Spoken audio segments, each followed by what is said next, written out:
এবার রব আমাদেরকে ডাইকা বলেন, আমি আল্লাহ কি দিলাম তোমারে দুনিয়ায় পাঠানোর আগে? আমি আল্লাহ আসমান বানাইলাম। তোমারে দুনিয়ায় পাঠানোর আগে আমি আল্লাহ জমিন বানাইলাম। তোমারে দুনিয়ায় পাঠানোর আগে গাছপালা বানাইলাম।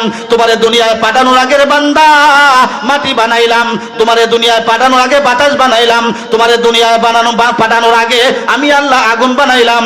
তোমাকে দুনিয়ায় পাঠানোর আগে তোমার জন্য যা কিছু দরকার সব কিছু আমি দিয়ে রাখলাম, এরপরে তোমারে পাঠাইলাম। এবার রবকে আবার জিজ্ঞাসা করি, রব আমাদেরকে আপনি আর কি দিলেন? এবার রব বলেন, দুনিয়ার মানুষের একটু গবেষণা করে দেখো, তোমার একটা হাত, ওই হাত পৃথিবীর কোন মানুষ দিতে পারবে না। তোমার দুইটা হাত, এই দুই হাত পৃথিবীর কেউ দিতে পারবে না। তোমার যে ব্রেন আছে, আকল আছে, ওই আকল পৃথিবীর ভিতরে কেউ দিতে পারবে না। তোমার যে দুইটা কান দিলাম, ওই কান পৃথিবীর কোন মানুষ দিতে পারবে না। তোমার যে নাক দিলাম, নাকের জায়গায় নাক দিলাম, নাকটা পিছনে দেই নাই কেন? পিছনে দিলে কোনো কিছু খাবার খাইতে গেলে পিছনে নাকের মধ্যে আপনি টেস্ট করতে হবে, এই জন্য পিছনে না দিয়া যেই জায়গাতে দরকার সেন্টার মতো নাকটা দিলাম, এই নাক কেউ দিতে পারবে না। তোমার মা মুখটা আমি অন্যদিকে দিতে পারতাম, কিন্তু মুখটা অন্যদিকে দেই নাই, যেই জায়গাতে মুখ দরকার সেই জায়গাতে দিলাম। মুখটা পিছনের দিকে দেওয়ার দরকার ছিল, এই খাবার নিয়ে মুখটার মুখের মধ্যে দেওয়ার দরকার ছিল, কিন্তু রব বলেন না, ওইটা সমাধান নয়, এটা সুন্দর নয়। আমি আল্লাহ যেই জায়গাতে নাক দরকার ওই জায়গাতে নাক দিলাম, যেই জায়গাতে কান দরকার ওই জায়গাতে কান দিলাম, যেই জায়গাতে মুখ দরকার সেই জায়গাতে মুখ দিলাম। বান্দা আমি আর কি দিলাম? তোমার যে দুইটা চক্ষু দিলাম, তাম দুনিয়া বিক্রয় 1000 বার করলেও কোন মানুষ একটা চক্ষু দিতে পারবে না। আমি আল্লাহ সব দিলাম, ওই সবগুলা দিতে পারেন যিনি রব হবেন তিনি। এবার জোরে বলেন আমাদের রবকে। এই জন্য রব বলেন আলহামদুলিল্লাহি রাব্বিল আলামিন। তামাম জগতের সমস্ত প্রশংসা আল্লাহর জন্য, যিনি তামাম জগতের রব। এবার রবকে জিজ্ঞাসা করি, রব আমাদেরকে আপনি এগুলা দিলেন কেন? আপনার কোনো স্বার্থ আছে নাকি? প্রশ্ন করি, আল্লাহ আপনি যে আমাদেরকে দুনিয়ায় পাঠাইলেন, আমাদেরকে মানুষ বানাইলেন, আমাদের জন্য আসমান বানাইলেন, আমাদের জন্য জমিন বানাইলেন, আমাদের জন্য আপনি যা কিছু বানাইলেন, কেন আপনি দিলেন? কোন কারণে দিলেন? কি দরকার ছিল আমাদেরকে দেওয়ার? এবার আমার রব বলেন আর রহমানির রহিম। বান্দারে আমি কেন তোমাদেরকে ওইগুলা দিলাম? একমাত্র মহান করুণাময় অসীম দয়ালু হওয়ার কারণে। আর রহমান আর রহিম, আমি পরম করুণাময়, আমি অসীম দয়ালু। অসীম দয়ার কারণে, করুণার কারণে, মহব্বতের কারণে, মায়ার কারণে আমি আল্লাহ তোমাদেরকে সব দিলাম। এবার চেয়ারম্যানের চাল দেয়, ডাইল দেয়, তেল দেয়, এই জন্য সারাদিন চেয়ারম্যানের কথা বলেন। এবার বুঝেন, আমার রব আপনারে আসমান দিছে, আমার রব আপনারে জমিন দিছে, আমার রব আপনার তামাম বটি দান করছে। আপনার দুনিয়াতে যা কিছু দরকার সব কিছু আমার রব দিলেন। রবকে জিজ্ঞাসা করলাম, রব আপনি কেন দিলেন? এবার আমার রব আমাদেরকে উদ্দেশ্য করে বলেন, আমি রহমান এবং আমি রহিম, আমার অসীম দয়ার কারণে আমি তোমারে সব দিলাম। বাবা তার সন্তান, দুইটা সন্তান, এক সন্তান বাবার কথা শুনে আর এক সন্তান বাবার কথা শুনে না। বাবার কথা যেই সন্তান শুনে না, এরপরেও বাবার দরদ সন্তানের প্রতি আছে না নাই? যেই সন্তান বাবার কথা শুনে না, এরপরেও সন্তানের প্রতি বাবার দরদ। দরদ কেন? কয় সন্তানের প্রতি একটা মায়া থাকার কারণে দরদ। আমার রব বলেন, আমার দয়া, আমার মায়া, আমার মহান করুণা, আমি রহমান, আমি রহিম। দয়া এবং করুণার কারণে, অসীম দয়ালু হওয়ার কারণে বান্দা আমি তোমারে সব দিলাম। এবার বুঝতে পারলাম প্রথম কথা, আমাদের রব জুড়ে চিল্লায় বলেন কে? এই আওয়াজে হবে না, আরো জুড়ে চিল্লায় বলেন আমাদের রবকে। আমাদের রব আল্লাহ, যিনি আমাদেরকে সব দিলেন। এবার রবের পরিচয় পাইলেন, যিনি আমাদেরকে সব দিলেন, আমাদের যা দরকার সব তিনি আমাদেরকে দিলেন। এবার 2 নাম্বার, কেন দিলেন? আল্লাহ আমাদেরকে উত্তর দিলেন, আমি বেশি দয়াবান, আমি বেশি দয়াবান, অসীম করুণাময়, অসীম দয়ালু হওয়ার কারণে তোমারও দিলাম। অসীম দয়া বুঝতে গেলে কেমনে বুঝবেন? সাদ্দাত কাফের, ফেরাউন কাফের, হারুন কাফের, কামান কাফের, আবু জাহেল কাফের, কাফের। রবের অসীম দয়া যদি না থাকতো, রবের অসীম মায়া যদি, মহব্বত যদি, করুণা না থাকতো, তাহলে একটা কাফেরকেও রব কিছুই দিতেন না। রব বুঝাইয়া দিলেন আমি যে দয়াবান, আমি যে মায়াবান। ওই মায়া এবং দয়া বুঝতে গেলে কাফেরদের দিকে তাকাও। কাফেররা আমার কথা মানে না, আমি রবরে মানে না, রব স্বীকার করে না, আখিরাত মানে না, রসুল মানে না, কোরআন মানে না।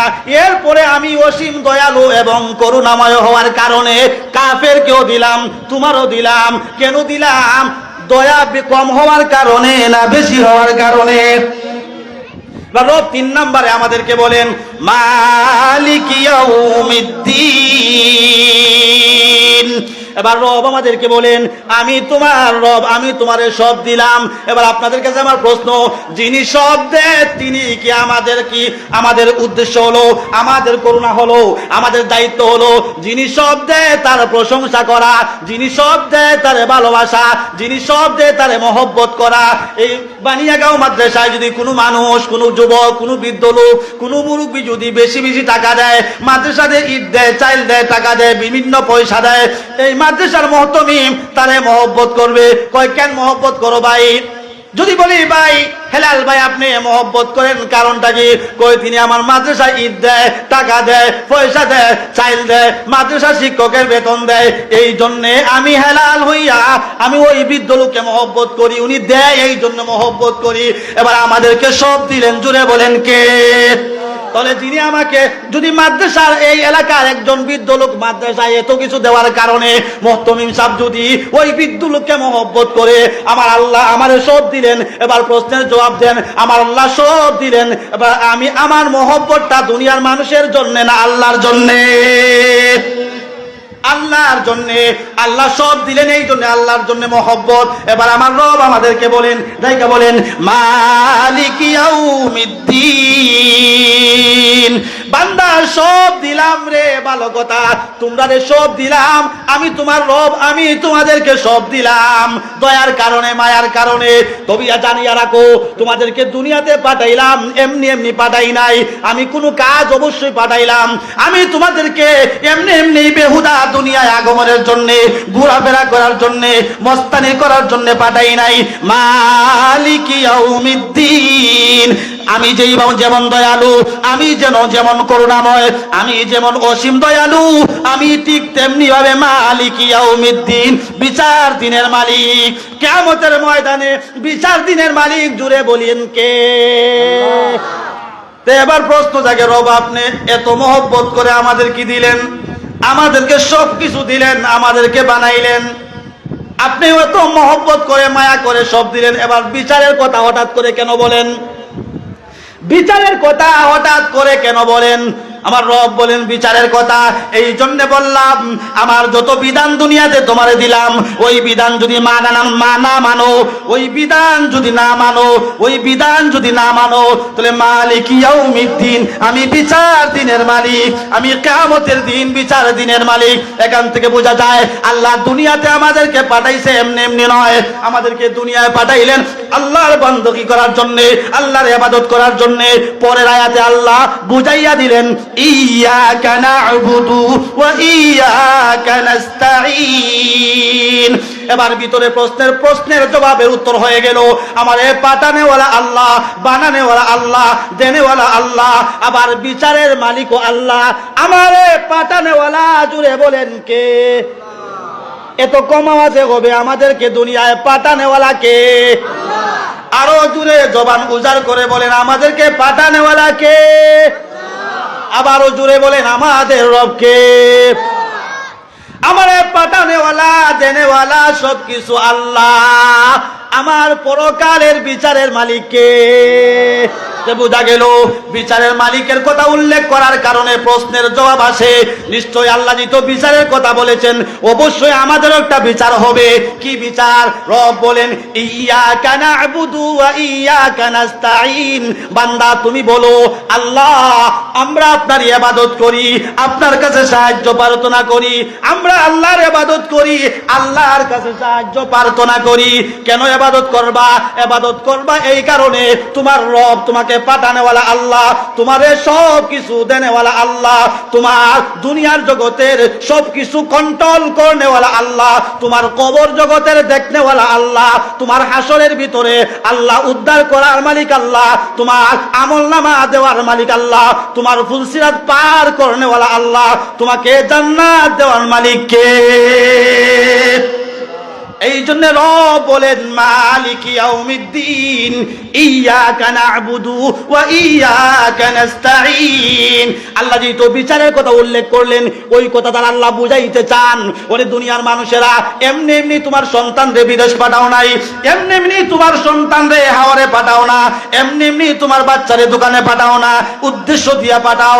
আমি আল্লাহ যে তোমারে সব দিলাম এমনি এমনি পাঠাই নাই, একমাত্র আমার ইবাদতের জন্য পাঠাইলাম, আমার দাসত্বের জন্য পাঠাইলাম, আমার গোলামির জন্য পাঠাইলাম। এবার যারা গোলামি করবে, দাসত্ব করবে, তার জন্য শান্তিময় জান্নাত। যারা গোলামি করবে না, দাসত্ব করবে না, তার জন্য বিচার হবে কঠিন। এবার আল্লাহ বলেন দুনিয়ার মানুষেরা রে, তোমাদেরকে সব দিলাম ভালো কথা, তবে একটা কথা জানিয়ে রাখো, সব দেওয়ার পরেও তোমার দেওয়া পুরো হয় নাই। আমি যা দিলাম অনেক কিছু তোমাদের রয়ে গেল।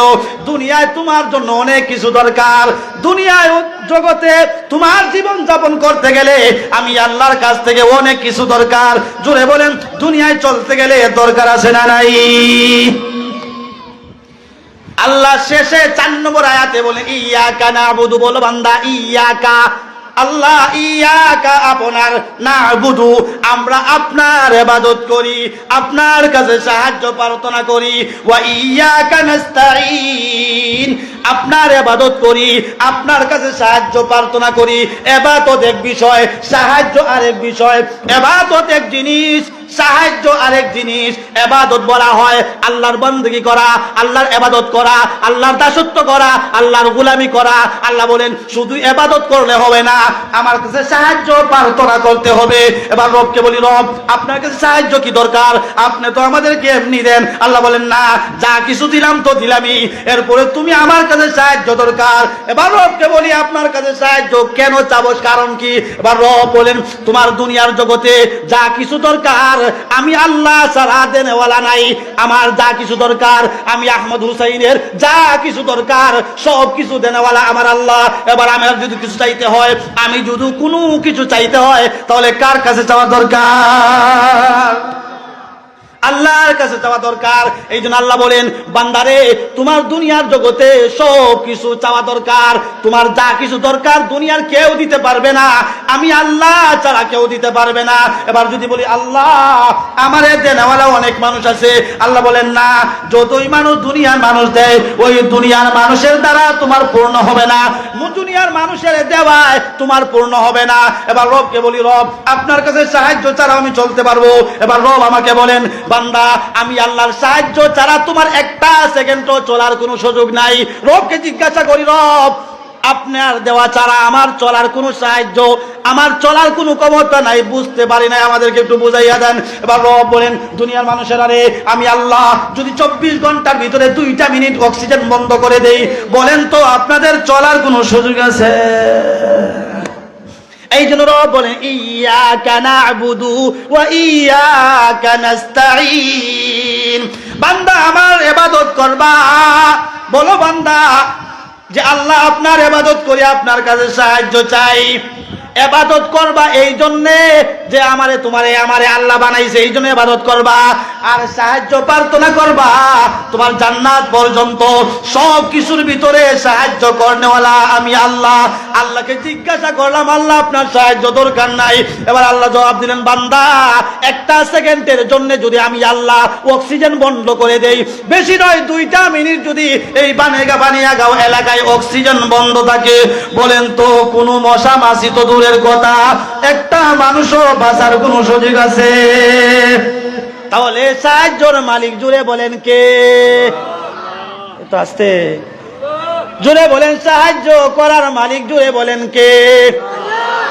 এবার রব একটাই বলেন না যে সাহায্য চাইবা তো চাইবা আমার কাছে, কারণ হলো আমি আল্লাহ তোমাকে অক্সিজেন দেওয়ার মালিক। যদি আমি একটু সময়ের জন্য গলার ভিতরে একটা হাড় ঢুকাইয়া দেই আর তুমি পানি পান করতে পারো না, বলেন তো কিছু সময় যদি একটা মানুষ পানি পান না করে দুনিয়ায় বাঁচার কোনো সুযোগ আছে? বান্দা তোমার চাওয়ার কোনো শেষ নাই, তোমার পাওয়ার কোনো শেষ নাই, তোমার চাওয়ার কোনো শেষ নাই। জান্নাতে গেলেও তোমার চাওয়া দরকার। দুনিয়া থেকে শুরু করে জান্নাত পর্যন্ত যাইতে গেলে আমি আল্লাহর সাহায্য ছাড়া কোনো দরকার নাই। এবার বোঝা গেল আল্লাহর ইবাদত করা, আল্লাহর কাছে সাহায্য প্রার্থনা করা। এবার রবকে বলি, রব আপনার কাছে সাহায্য প্রার্থনা করব তো কেমনে করব? আমাদেরকে বলেন। রব আমাদেরকে বলেন তোমরা নামাজের মাধ্যমে আমি আল্লাহর কাছে সাহায্য প্রার্থনা করো। বান্দা তোমার জীবনের ভিতরে সাহায্য অনেক কিছু দরকার, শুধুমাত্র পানি আর অক্সিজেন শুধু নয় রে বান্দা। তোমার দুনিয়া থেকে শুরু করে তোমার মরণ পর্যন্ত শুধু সাহায্য আর সাহায্য দরকার। এই সাহায্য চাইবা কেমনে? এবার রব আমাদেরকে ডাইকা বলেন, বান্দা ইয়াকা না'বুদু ওয়া ইয়াকা নাস্তাঈন, আল্লাহর কাছে সাহায্য চাও। এবার পয়গম্বর আরবি সাল্লাল্লাহু আলাইহি ওয়াসাল্লাম বলেন, বান্দা তোমার ছোট থেকে জন্ম থেকে শুরু করে মৃত্যু পর্যন্ত সাহায্যের কোনো শেষ নাই। তুমি আল্লাহর কাছে চাও। আল্লাহ তুমি দেনেওয়ালা, আল্লাহ আপনি কাপড় দেনেওয়ালা, আল্লাহ আপনি আমার রিজিক দেনেওয়ালা, আপনি আমার হায়াত দেনেওয়ালা, আপনি আমার সুস্থতা দেনেওয়ালা। আমাকে যা কিছু দরকার দুনিয়ায় মরণ পর্যন্ত আমার যা কিছু দরকার আপনি ছাড়া দেওয়ার মালিক নাই, আপনি ছাড়া দেনেওয়ালা নাই, আপনি ছাড়া আমাকে দেনেওয়ালা দুনিয়ায় কেউ নাই। এবার রাসূল বলেন তোমরা একটা কালেমা পড়বা, লা হাওলা ওয়ালা কুওয়াতা ইল্লা বিল্লাহ। জোরে সকলে আওয়াজ দিয়ে পড়ি, লা হাওলা ওয়ালা কুওয়াতা ইল্লা বিল্লাহ। আল্লাহ ছাড়া সাহায্যকারী কেউ নাই, আল্লাহ ছাড়া সাহায্যকারী কেউ নাই। লা হাওলা ওয়ালা কুওয়াতা ইল্লা বিল্লাহ। আপনি পড়েন আল্লাহ বৃদ্ধ বয়সে আমারে বিছনাতে আপনি পেলিয়ে রাখেন না, বৃদ্ধ বয়সে আমারে অসুস্থ অবস্থায় বিছনাতে গড়াগড়ি করায়েন না। এই জন্য আপনি বলেন লা হাওলা ওয়ালা কুওয়াতা ইল্লা বিল্লাহ। বলেন আল্লাহ বৃদ্ধ বয়সে হাসপাতালে যেন দৌড়াদৌড়ি করা না লাগে, এই জন্য আপনি পড়েন লা হাওলা ওয়ালা কুওয়াতা ইল্লা বিল্লাহ। বৃদ্ধ বয়সে আমার সন্তান যেন আমাকে ভুলে না যায়, এই জন্য পড়েন লা হাওলা ওয়ালা কুওয়াতা ইল্লা বিল্লাহ। বৃদ্ধ বয়সে আমার বিবি যেন আমাকে পেলে চলে না যায়, এই জন্য আপনি পড়েন লা হাওলা ওয়ালা কুওয়াতা ইল্লা বিল্লাহ। আমার মেয়েটার বিয়ে হয় না, এই জন্য আপনি পড়েন লা হাওলা ওয়ালা কুওয়াতা ইল্লা বিল্লাহ। আপনার সন্তানটা আপনার কথা শুনে না, এই জন্য আপনি বেশি বেশি পড়েন লা হাওলা ওয়ালা কুওয়াতা ইল্লা বিল্লাহ। আপনার মেয়েটা আপনার কথা শুনে না, আপনি বেশি বেশি পড়েন লা হাওলা ওয়ালা কুওয়াতা ইল্লা বিল্লাহ। আপনার স্বামী যেন আরেক মহিলার সাথে পরক্রিয়া না যায়, এই জন্য আপনি বেশি বেশি পড়েন লা হাওলা ওয়ালা কুওয়াতা ইল্লা বিল্লাহ। আপনার বিবি যেন অন্য পুরুষের সঙ্গে পরক্রিয়ায় বেগে না যায়, এই জন্য আপনি বলেন লা হাওলা ওয়ালা কুওয়াতা ইল্লা বিল্লাহ। আপনার ঘরের অভাব শেষ হয় না, এই জন্য আপনি বলেন লা হাওলা ওয়ালা কুওয়াতা ইল্লা বিল্লাহ। আপনার ঘরের বেমার শেষ হয় না, এই জন্য আপনি বলুন লা হাওলা ওয়ালা কুওয়াতা ইল্লা বিল্লাহ। আপনার মেয়ের বিয়ে হয় না, এই জন্য আপনি বেশি বেশি পড়েন লা হাওলা ওয়ালা কুওয়াতা ইল্লা বিল্লাহ। আপনার ছেলেকে বিয়ে করাইতে পারেন না, এই জন্য পড়েন লা হাওলা ওয়ালা কুওয়াতা ইল্লা বিল্লাহ। আপনার ছেলেটা মদখোর গাঁজাখোর হয়ে গেছে, এই জন্য আপনি পড়েন লা হাওলা ওয়ালা কুওয়াতা ইল্লা বিল্লাহ। আপনার বৃদ্ধ বয়সে আপনার বিবি যেন আপনার সাথে কর্কশ ভাষায় কথা না বলে, এই জন্য আপনি বলেন লা হাওলা ওয়ালা কুওয়াতা ইল্লা বিল্লাহ। মুয়াজ্জিন সাহেব বানিয়ে গাও মসজিদে আযান দেয়, হাইয়া আলাস সালাহ। রাসূল বলেন আযানের জবাব দাও লা হাওলা ওয়ালা কুওয়াতা ইল্লা বিল্লাহ। এর মানে হলো আল্লাহ আপনার সাহায্য ছাড়া নামাজ পড়ার কোনো ক্ষমতা নাই। হাইয়া আলাল ফালাহ লা হাওলা ওয়ালা কুওয়াতা ইল্লা বিল্লাহ। আল্লাহ আপনার সাহায্য ছাড়া কল্যাণ পাওয়ার কোনো সুযোগ নাই। এই জন্য আমার বেমার হয়ে গেছে, অসুস্থতা দূর হয় না, এই জন্য আপনি আল্লাহর কাছে সাহায্য প্রার্থনা করেন। ইয়াকা না'বুদু ওয়া ইয়াকা নাস্তাঈন। আল্লাহর কাছে সাহায্য প্রার্থনা করেন। আপনি সাহায্য চাইবেন কিভাবে? আল্লাহর রাসূল বলেন আপনি পড়েন লা হাওলা ওয়ালা কুওয়াতা ইল্লা বিল্লাহ। আপনি যেন নামাজি হয়ে যান, আমি নামাজি না, এই জন্য আমি যেন নামাজি হয়ে যাই, এই জন্য বেশি বেশি পড়েন লা হাওলা ওয়ালা কুওয়াতা ইল্লা বিল্লাহ। আমি যেন দিনদার হয়ে যাই, এই জন্য আমি পড়ি লা হাওলা ওয়ালা কুওয়াতা ইল্লা বিল্লাহ। আমার পরকালে মরণের সময় আমার যেন কালেমা নসিব হয়, এই জন্য আপনি পড়েন লা হাওলা ওয়ালা কুওয়াতা ইল্লা বিল্লাহ। কবরের জগতে আপনার সওয়াল যেন আসান হয়, এই জন্য আপনি পড়েন লা হাওলা ওয়ালা কুওয়াতা ইল্লা বিল্লাহ। ময়দানে মাহশরে আপনার যেন আরশের নিচে ছায়া হয়ে যায়, এই জন্য আপনি পড়েন লা হাওলা ওয়ালা কুওয়াতা ইল্লা বিল্লাহ। ময়দানে মাহশরে ডান হাতে যেন আপনার আমলনামা আসে, এই জন্য আপনি পড়েন লা হাওলা ওয়ালা কুওয়াতা ইল্লা বিল্লাহ। ময়দানে মাহশরে আরশের নিচে যেন আমার ছায়া হয়ে যায়। আল্লাহ, আরশের নিচে ছায়া আপনি ছাড়া দেওয়ার মালিক কেউ নাই। আরশের নিচে ছায়া দেনওয়ালা আপনি আল্লাহ ছাড়া কেউ দিতে পারবে না। আপনি পড়েন আল্লাহ, আপনার সাহায্য ছাড়া সাহায্য করনেওয়ালা কবরে নাই, আপনার সাহায্য ছাড়া মরণের সময় সাহায্য করনেওয়ালা নাই। কবরের সওয়াল জবাব আসান হওয়ার জন্য আপনার সাহায্য ছাড়া কোনো সুযোগ নাই। ময়দানে মাহশরে এই আরশের নিচে আপনি যদি ছায়া না দেন, ওই জায়গায় ছায়া দেনেওয়ালা সাহায্য করনেওয়ালা কেউ নাই। আপনি যদি ডান হাতে আমলনামা না দেন, আর দেনেওয়ালা কেউ নাই।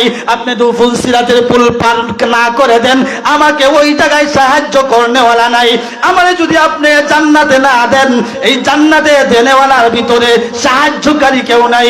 এতে বোঝা গেল আমার জীবনের সূচনা লগ্ন থেকে মরণ পর্যন্ত সাহায্য করনেওয়ালা কে। এই জন্য আমার রব বলেন ইয়্যাকা না'বুদু ওয়া ইয়্যাকা নাস্তাঈন। বান্দা আমার ইবাদত করো, আমার কাছে সাহায্য চাও। তোমার যা দরকার, তোমার যা দরকার, তোমার যা দরকার সব কিছু চাইবা কার কাছে? জোরে বলি কার কাছে?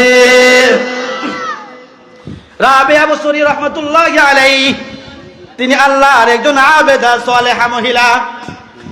এই মহিলা এত বড় আল্লাহর ওলি, যৌবন বয়সে একজনের কাছে বিয়ে বসছেন। বিয়ে বসার কারণে রাত্রের বেলা গভীর রাতে আসার নামাজের পর স্বামীর কাছে আসতেন। প্রাণের স্বামী, আমি তো মহিলা মানুষ, আপনি আমার স্বামী, আপনার যদি আমার জন্য কিছু দরকার হয়, আমার যদি আপনার কোনো দরকার হয়, আমি বিবির কোনো প্রয়োজন যদি আপনার কাছে হয় রে স্বামী, তাহলে আমারে আপনার কাছে নেন। আর যদি আমার কোনো প্রয়োজন না থাকে তাহলে আমারে ছুটি দেন, আমি আল্লাহর ইবাদতে চলে যাই। স্বামী বেচারা এই মহিলাকে বলে, যাও, প্রাণের স্ত্রী, আজ কোনো প্রয়োজন নাই। এই রাবিয়া বসরি এত কালো মহিলা হওয়ার পরেও এশার নামাজের সময় এশার নামাজ পড়ে নামাজির মধ্যে দাঁড়ায়। নামাজি দাঁড়াইয়া নামাজে দাঁড়ানোর পরে নামাজ পড়তে পড়তে রুকু দিতে দিতে সেজদা দিতে দিতে মুয়াজ্জিন ফজরের আজান দিয়া দিত। বলেন তো, নামাজে দাঁড়ানোর পরে মুয়াজ্জিন সাহেব ফজরের আজান দেয়, সময় কি কম না রে বেশি? ফজরের আজান হয়ে যায়। কিছুদিন পরে স্বামী যখন মারা গেল, স্বামী মারা যাওয়ার পরে হাসান বসরি রহমতুল্লাহি আলাইহি আবেদন করলেন, রাবেয়া রে, তোমার রূপ দেখে আমি তোমারে বিয়ে করতে আসি নাই।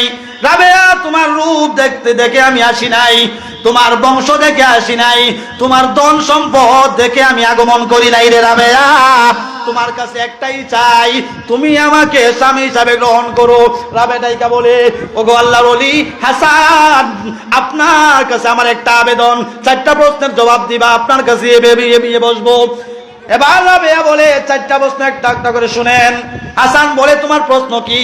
1 নম্বর প্রশ্ন, আমি যখন মারা যাব আমার কালেমা নসিব হবে কিনা? রাবেয়া মহিলা মানুষ, মুহাদ্দিস হাসান বসরিকে ডাইকা বলে, গো হাসান, আমার মরণের সময় আমার কালেমা নসিব হবে কিনা একটু বলেন। এবার যদি আপনারা আমাকে বলেন, হুজুর আমরা মরণের সময় কালেমা নসিব হবে কিনা আপনি বলেন, আমি বলবো আমি তো নিজেই জানি না আমার কালেমা হবে কিনা, তোমার কি হবে কিনা আমার তো জানা নাই। হাসান বলে রাবেয়া রে এমন এক প্রশ্ন করলা, মরণের সময়ে কার কালেমা নসিব হবে কার হবে না আমি হাসানের জানা নাই। এবার রাবেয়া বলে ওরে হাসান 2 নম্বরে আমার প্রশ্নের জবাব দাও। 2 নম্বরের প্রশ্ন হলো কবরে যেদিন যাবো রে ওই কবরের প্রশ্নের জবাব 3টা প্রশ্ন করা হবে, তোমার রবকে, তোমার নবীকে, তোমার দিন কি। ওই কবরের জগতে 3 প্রশ্নের জবাব আমি রাবেয়া দিতে পারবো কিনা পারবো না। হাসান বলে আমি যেদিন কবরের ভিতরে যাব ওই কবরের ভিতরে আমি প্রশ্নের জবাব পারবো নাকি পারবো না আমারও জানা নাই, তুমি পারবা কিনা পারবা আমি বলবো কেমনে। এবার রাবেয়া বলে ওই হাসান 3 নম্বরের প্রশ্নের জবাব দাও, ময়দানে মাহশরে আমারে আল্লাহ পাক ডান হাতে আমলনামা দিবে নাকি বাম হাতে দিবে। হাসান বলে ওরে রাবেয়া এমন কি প্রশ্ন করো যেই প্রশ্নগুলির জবাব আমি নিজেও পারি না, তোমার ডান হাতে দিবে নাকি বাম হাতে দিবে আমার জানা নাই, আমারে আমার রব কোন হাতে আমলনামা দিবে আমারও জানা নাই, তোমারটা জানবো কিভাবে। রাবেয়া এবার বলে ওরে হাসান 3 নম্বরে প্রশ্ন আল্লাহ আমাকে জান্নাতে দিবে নাকি জাহান্নামে দিবে। এবার হাসান বলে তোমারে জান্নাত দিবে নাকি জাহান্নাম দিবে আমার জানা নাই রে রাবেয়া, আমি কোন জায়গায় যাব জাহান্নামী হব নাকি জান্নাতি হব আমার জানা নাই। এবার রাবেয়া বলে ওরে হাসান তাহলে ডিস্টার্ব আর করিও না রে, ডিস্টার্ব করিও না, তুমি তোমার বাড়িতে চলে যাও, আমি আর স্বামী গ্রহণ করতে রাজি না, আমি ইয়াকা না'বুদু ওয়া ইয়াকা নাস্তাঈন, আমি বাকি জিন্দেগি আমার আল্লাহর ইবাদত করে করে আমার আল্লাহর কাছে সাহায্য প্রার্থনা করে করে মওত পর্যন্ত টিকে থাকতে চাই। কেমন কথা, ইয়াকা না'বুদু আল্লাহ আপনার ইবাদত করি। রাবেয়ার কথা হলো বাকি জিন্দেগি আমি আমার আল্লাহর ইবাদত করব, আর যেহেতু আমার জান্নাত পর্যন্ত সাহায্য দরকার, ইয়াকা না'বুদু ওয়া ইয়াকা নাস্তাঈন, আমার রবের কাছে সাহায্য প্রার্থনা করে করে জীবন কাটাবো। একদিন হঠাৎ করে রাবেয়ার ঘরে পেঁয়াজ নেই। পেঁয়াজ চিনুন নি আপনারা? কেমনে খাইন? তরকারি দ্বারা নিবা, বেশি তো তরকারি লাগে হুজুর। রাবেয়ার ঘরে পেঁয়াজ নাই, তরকারি পেঁয়াজ।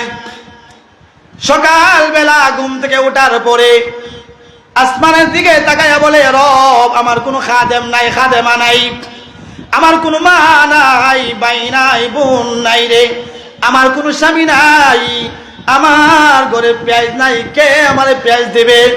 এই বলে আসমানের দিকে তাকায়া বলে লা হাওলা ওয়ালা কুওয়াতা ইল্লা বিল্লাহ। জোরে সকলে পড়ি, সকলে আওয়াজ দিয়ে পড়ি, লা হাওলা ওয়ালা কুওয়াতা ইল্লা বিল্লাহ, লা হাওলা ওয়ালা কুওয়াতা ইল্লা বিল্লাহ। আল্লাহ আপনি ছাড়া সাহায্য করার মালিক কেউ নাই, সাহায্য করার মালিক জুড়ে বলেন কে। সকলে দিলকে উজাড় করে বলেন সাহায্য করার মালিক কে? আমার রব সাহায্য করার মালিক। রাবেয়া বলে লা, আসমানের দিকে তাকাইছে আর আওয়াজ দিছে লা হাওলা ওয়ালা কুওয়াতা ইল্লা বিল্লাহ, লা হাওলা ওয়ালা কুওয়াতা ইল্লা বিল্লাহ। রব আমার ঘরে পেঁয়াজ নাই, পেঁয়াজ আপনি ছাড়া দেওয়ার মতো ক্ষমতা কারো নাই, আমার ঘরে লবণ নাই, আপনি ছাড়া আমার ঘরে লবণ দেওয়ার মতো কেউ নাই, লা হাওলা ওয়ালা কুওয়াতা ইল্লা বিল্লাহ। আপনি ছাড়া পেঁয়াজ দিতে যাইয়া আপনার সাহায্য ছাড়া আর কারো সাহায্যের ক্ষমতা নাই, আপনি ছাড়া দেওয়ার মালিক নাই। আল্লাহ পাক বলেন যখন রাবেয়া ওই কথা বলছে লা হাওলা ওয়ালা কুওয়াতা ইল্লা বিল্লাহ, আল্লাহ ছাড়া দেওয়ার মতো কেউ নাই, এমনি আল্লাহ পাক একটা চিলের পায়ে করে অনেকগুলি পেঁয়াজ রাবেয়ার ঘরে পাঠাইয়া দিছে।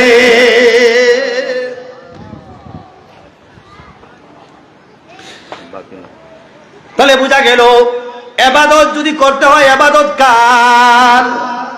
সাহায্য চাওয়া লাগবে কার কাছে? ইবাদত করব আল্লাহর কাছে, আল্লাহর জন্য ইবাদত। কই ইবাদত করব তো করব কেন? সাহায্য চাইবো তো চাইবো কেন? সাহায্য চাইবো এই জন্য ইবাদত করব, ইবাদত করব এই জন্য আমার বানানেওয়ালা আল্লাহ, পাঠানেওয়ালা আল্লাহ, সবকিছু দেনেওয়ালা আল্লাহ, বিচারের মালিক আল্লাহ। যেহেতু আমারে বানানেওয়ালা আল্লাহ, পাঠানেওয়ালা আল্লাহ, দেনেওয়ালা আল্লাহ, আমার রব আল্লাহ, আবার বিচারের মালিকও আল্লাহ। এতে বোঝা যায় যেহেতু শেষে আল্লাহ বলছেন বিচারের মালিক আল্লাহ, এতে বোঝা যায় আল্লাহর বিচার ময়দানে মাহশর হাসর ছাড়া যাইবার জায়গা নাই। বান্দা যাইবা কোথায়? আমার বিচারের মাঠ ছাড়া যাওয়ার জায়গা নাই। তবে বিচারের মাঠে যাইতে গেলে ইয়াকা না'বুদু ওয়া ইয়াকা নাস্তাঈন, আমার ইবাদত করবা, আমার সাহায্য করবা। সবচেয়ে বড় ইবাদত, সবচেয়ে বড় ইবাদত 5 বেলা মুয়াজ্জিন ডাকে। মুয়াজ্জিন মসজিদের মিনারায় প্রতিদিন 5 বেলা ডাকে। হাইয়া আলাস সালাহ, নামাজের দিকে আসেন। হাইয়া আলাল ফালাহ, কল্যাণের দিকে আসেন। সবচেয়ে বড় ইবাদত হলো নামাজ। সবচেয়ে বড় ইবাদত জোরে বলেন কি? নামাজ। এবার আপনি যদি আল্লাহর ইবাদত নামক নামাজ না পড়েন তাহলে কি হবে? বাবা 5 বেলা, প্রতিদিন 5 বেলা একটা সন্তানকে ডাকে, কলমুদ্দি ঘরে আয়, কলমুদ্দি ঘরে আয়, কলমুদ্দি ঘরে আয়। 5 বেলা ডাকার পরেও যদি সন্তান বাবার ডাকে সাড়া দেয় না, ওই বাপ খুশি না বেজার? আপনারে আপনার রব প্রতিদিন ডাকেন, আয় বান্দা আমার ঘরে আয়, আমার মসজিদে আয়, আমার মসজিদে আয়, আমার দিকে আয়, আমার ঘরে আয়, নামাজের দিকে আয়, কল্যাণের দিকে আয়। আপনি যদি 5 বেলার ডাকে সাড়া না দেন, বলেন তো আপনার উপরে আপনার রব খুশি না বেজার? বেজার। এই জন্য রব খুশি করতে গেলে, বাবারে খুশি করতে গেলে বাবার ডাকে সাড়া দেওয়া দরকার। রবের ময়দানে মাহশরের বিচারের আদালতে আল্লাহরে খুশি করতে গেলে আল্লাহর দিন 5 বেলা মসজিদে রাখেন, ওই 5 বেলার ডাকে সাড়া দেওয়া দরকার। বাবার ডাকে যারা সাড়া দেয় বাবা খুশি, আল্লাহর ডাকে যারা সাড়া দেয় আল্লাহ খুশি। নামাজ পড়তে রাজি আছেন ইনশাআল্লাহ? হাত তোলা কে কে পড়বেন ইনশাআল্লাহ? আল্লাহ আমাদের সকলকে কবুল করুন, সকলে মিলে আমিন। হাত নামান। আচ্ছা, এই যে বানিয়াগাঁও মাদ্রাসা, আমরা মাদ্রাসাতে আসলাম কথা বলার জন্য এবং শোনার জন্য আমরা সকলেই আসলাম। মাদ্রাসা যদি না থাকতো এইরকম পরিবেশ হইতো, পরিবেশ হতো না, তাহলে মাদ্রাসা চলতো কি চলতো না? চলতো। কে কে হাত তোলা দেন? মাদ্রাসা থাকতো, হাত তোলা দেন, জুড়ে হাত তোলেন, জুড়ে জুড়ে। নারে তাকবীর, হাত নামান। এই মাদ্রাসায় যদি কেউ সহযোগিতা করে, মাদ্রাসার দিকে তাকায়, মাদ্রাসা মসজিদ আল্লাহর ঘর, মাদ্রাসা নবীর ঘর, নবীর বাগান।